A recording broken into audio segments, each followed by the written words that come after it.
La preoccupazione c'è, sinceramente, anche perché ogni giorno si scopre un caso nuovo, non è una cosa finita lì e basta, ogni giorno si scopre sempre qualcosa di nuovo. Sesto caso di TBC in una scuola primaria di Motta di Livenza e cresce la preoccupazione. Gli ultimi accertamenti sugli 11 bambini risultati positivi al test Mantù hanno evidenziato che una bambina di 8 anni è affetta da tubercolosi. Si tratta della paziente più giovane dopo le 2 maestre e altri 3 alunni. Un focolaio definito dai sanitari importante. Più impegnativo dal punto di vista dei numeri rispetto appunto all'atteso.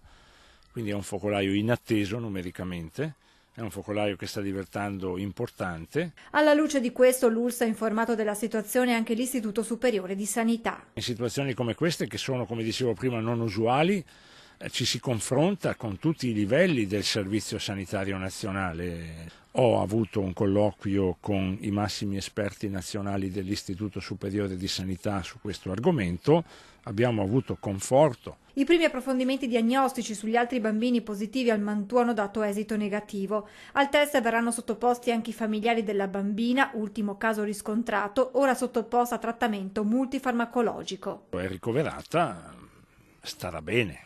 Nel pomeriggio il dottor Cinquetti ha preso parte ad una riunione a Motta insieme alle insegnanti, al dirigente scolastico e al sindaco Righi. È finalizzato a un'esigenza, a riscontrare un'esigenza dell'autorità scolastica e anche rappresentata dal sindaco Righi, che è di valutare l'ipotesi di attivare un percorso di sostegno psicologico per le famiglie. L'auspicio è che il focolaio vada spegnendosi anche se i sanitari restano cauti. Siamo di fronte a una fase evolutiva, non escludiamo l'ipotesi di poter fare qualche ulteriore passo, anche perché fra un mese e mezzo, ricordo circa, dobbiamo ripetere tutti i test Mantù ai soggetti che erano risultati negativi alla prima tornata.